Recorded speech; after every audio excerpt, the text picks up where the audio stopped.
Today on the Ortho Perspective, we're joined by Ryan Molli.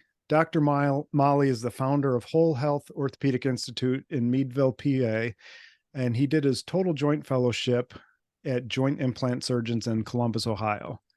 Welcome, Dr. Molli. Hey, thank you, Stu. Thanks for having me on. Absolutely. As I mentioned before we started recording, listening to your podcast, the fact that you are a hooper as well as a hobby woodworker, I knew we had to talk because we had things in common. But what I want to talk to you about today is you have a very unique story. You know, in 2018, you decided to start private practice from scratch. So what was it that motivated you to go back to private practice and to start all over? Yeah, so I think as soon as I came out of medical school, I kind of knew what my vision was and that I wanted to kind of be my own boss, build my own product, and do it the way that I felt was best for my patients, my staff, and for myself. And I did have the ability and luxury of practicing in multiple different settings.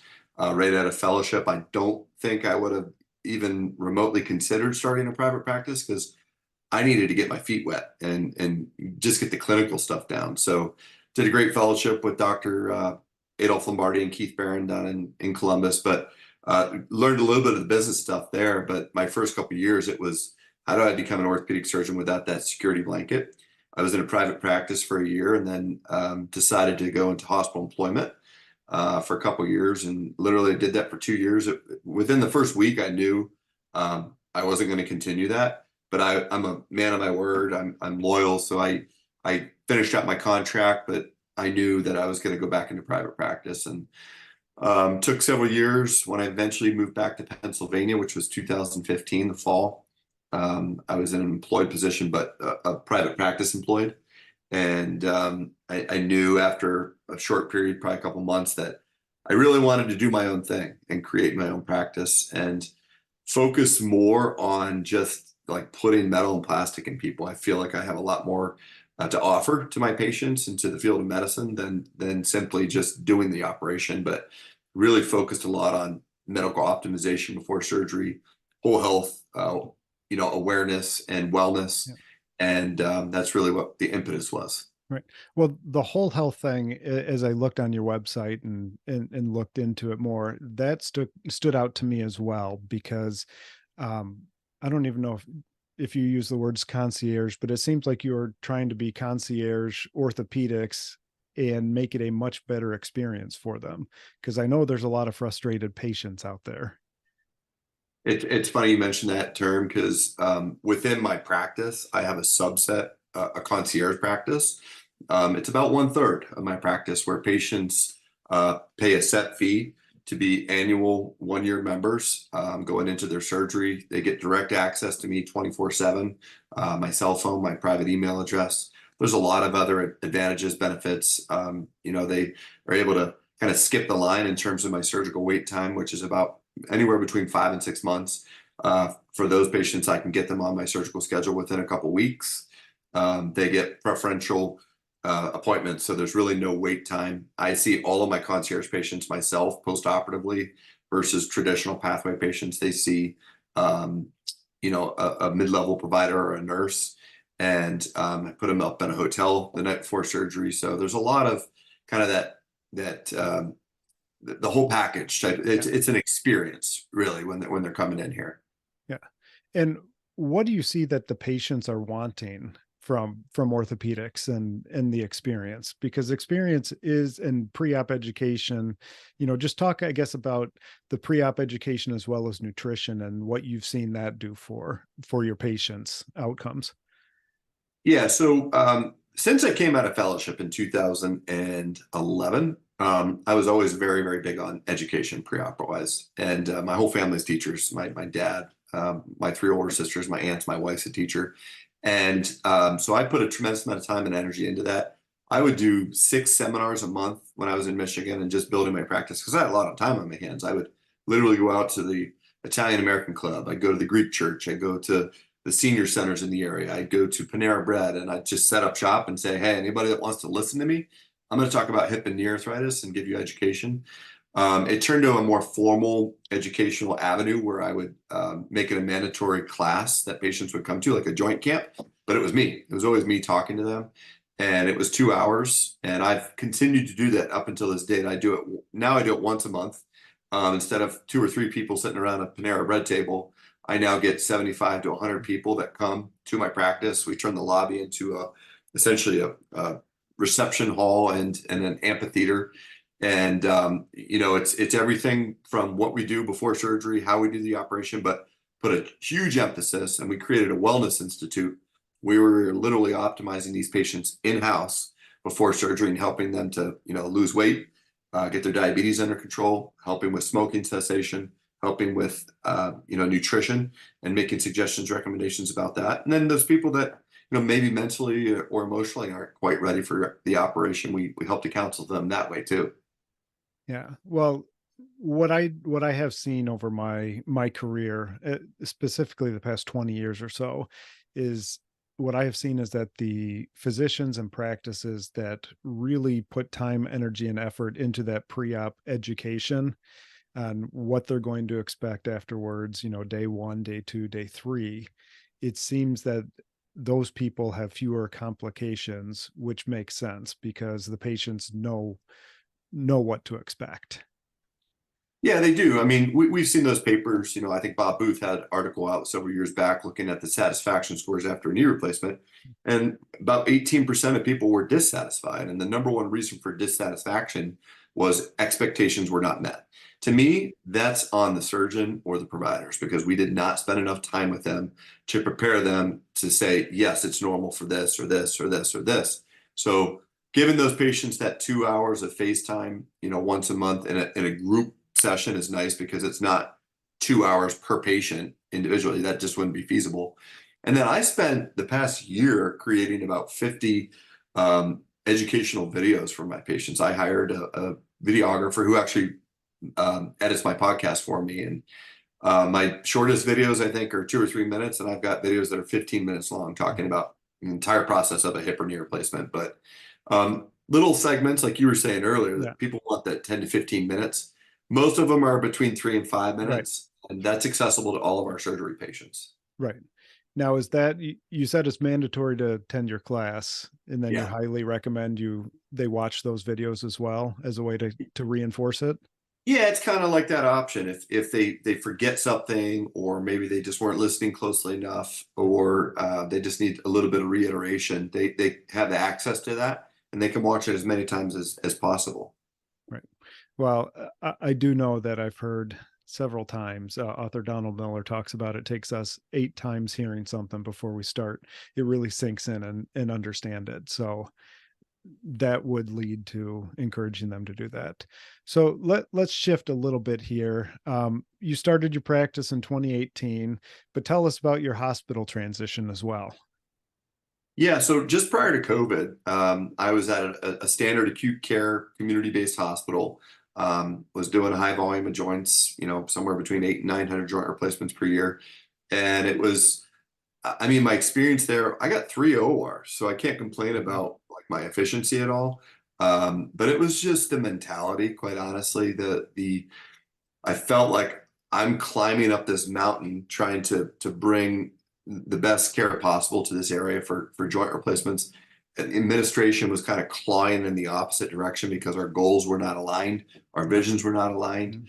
I was appeared, and I think that this is just how most hospitals view physicians as we're commodities, we're replaceable, right? It's just like I can go get a new one of you anytime I want to. And the particular CEO at my hospital, I heard the phrase, well, we rode that horse as long as we could, we'll go get another one. And when I came back, my wife and I and boys, we were on spring break, literally in March of 2020, right when COVID was just about to erupt.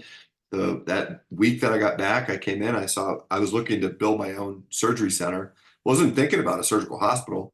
And, it's challenging, right? In Pennsylvania, it's not a CON state, but there is a clause in there that you have to get an exception. So I could build a surgery center tomorrow in Pennsylvania, but I would have to then apply for what's called an exception to be able to do joint replacements. The laws have since changed in the last couple of years, but it was very, very challenging. They were saying, go build the facility, then apply to see if you can do joints. I'm like, well, what if I can't? What if you don't grant that exception? And now I have a multi-million-dollar building, Right. and the only two operations I do are hip and knee replacements. What do you want me to do with the building, right? Correct. So I had a business card from a gentleman that worked and was one of the founders at Edgewood Surgical Hospital, which is a physician-owned surgical hospital in Transfer, Pennsylvania.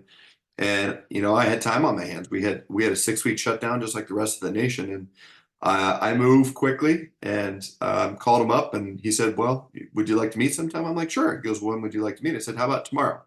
So went in, met, and literally within 6 weeks, I knew what I was going to do. I built a team. I kind of recruited. I did this all stealth under Right. the radar. And when we got the approval to start operating again, that hospital reached out to me, the original one, and said, "Hey, you can start doing cases again." And I said, "Yeah, I'm not." And they said, "Well, what do you mean you're not?" I said, "Well, I'm going to this place." And they said, "You can't do all your cases there. It's a surgical hospital." I'm like, "Watch me." Yeah. And that's when we started doing 100% of our cases there. Right. Which that would get back to the pre-op optimization of the patient's health, is helping them with that. Taking it away from an acute care hospital, you have to be more selective. You would think, and when I first thought, I was like, "What's my percentage going to be here?" Right. The nice thing about a surgical hospital as opposed to an ASC is we have 10 inpatient beds, so Okay. patients can spend the night. Patients can spend as much time as they need. Really, the longest we ever do though is like if you came out on a Monday, had surgery, you could stay till Friday, just because staffing becomes challenging over the weekends. But and there's some people I have to just say no to.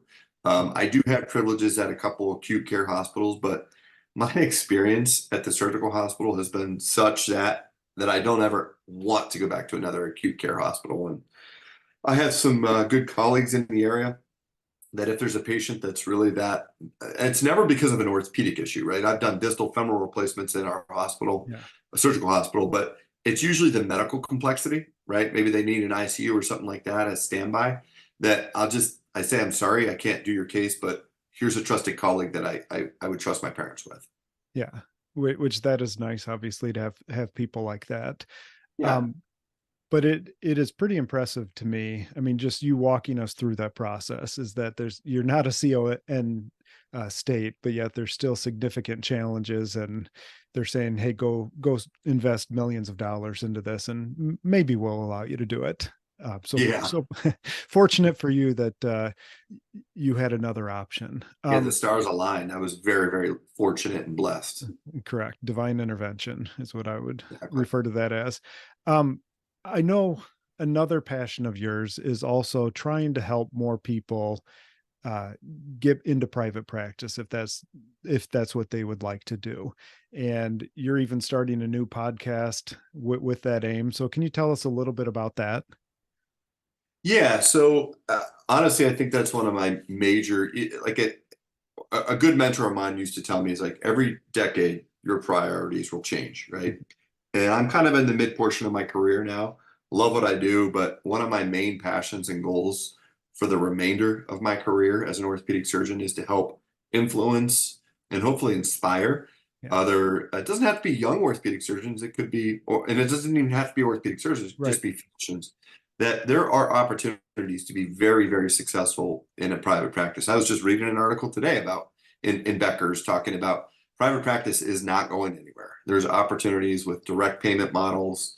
I think for me, incorporating a concierge component to my practice was a lifesaver.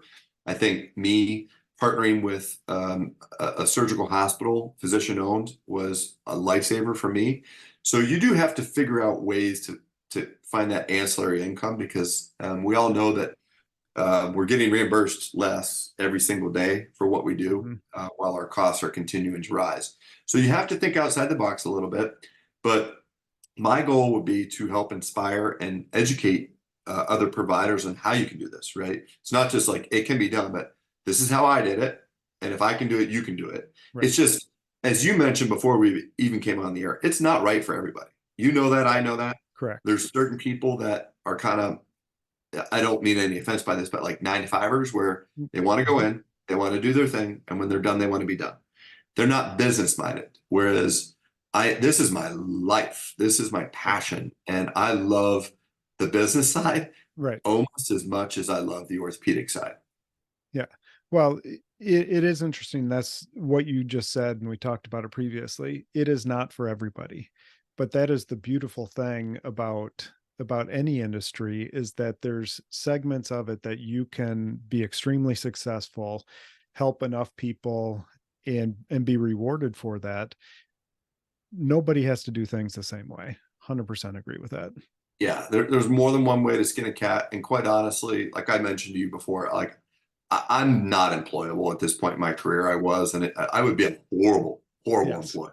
Yeah. And there's others that are great and they love it and it works for them and it works for their families. And that's wonderful, because that's what makes the world go round, is having those differences and different ways of doing things. Right. Well, Dr. Molly, I appreciate the time. And if there are physicians out there that want to connect with you, maybe they're going through struggles in their career, they're thinking about private practice again, what's the way that they can contact you? I would say probably the way that you and I kind of connected through, I think LinkedIn is, I don't really do any other social media. I don't have a Mhm. Facebook account or anything like that. But LinkedIn is a very, very special network of people, like-minded individuals. You can see what people are doing in their careers, and I'm always accessible through LinkedIn. You can check out what I do, who I am, and you can send me a direct message that way. If we need to have further conversations, obviously, but I can give you my cell phone, my email address, whatever works best. But probably LinkedIn is the easiest way to find me and to make that initial contact. Yeah. Well, again, I appreciate it, Dr. Molly, and I'm looking forward to the new podcast coming out, because I am interested in the business side as well, and learning more about, how you have figured things out through, I know, struggling times, figuring things out. That's when you So learn the most, right? It's the easy times that you kind of forget about it, but when times are tough and you're challenged and you feel like you're up against the ropes, that's when you grow the most too. So, Stu, I just want to thank you for the yeah, opportunity. This has been a real fun conversation, yeah, and I appreciate all that you do for the community, for orthopedics, and I just enjoyed our conversations, before we even got on yeah, the air, just about our common interests in woodworking right, as well as basketball. yeah. Well, thank you, Dr. Molly. Have a great rest of your day and enjoy your weekend. Yeah, you too. Happy holidays to All you. right. Thanks. You too.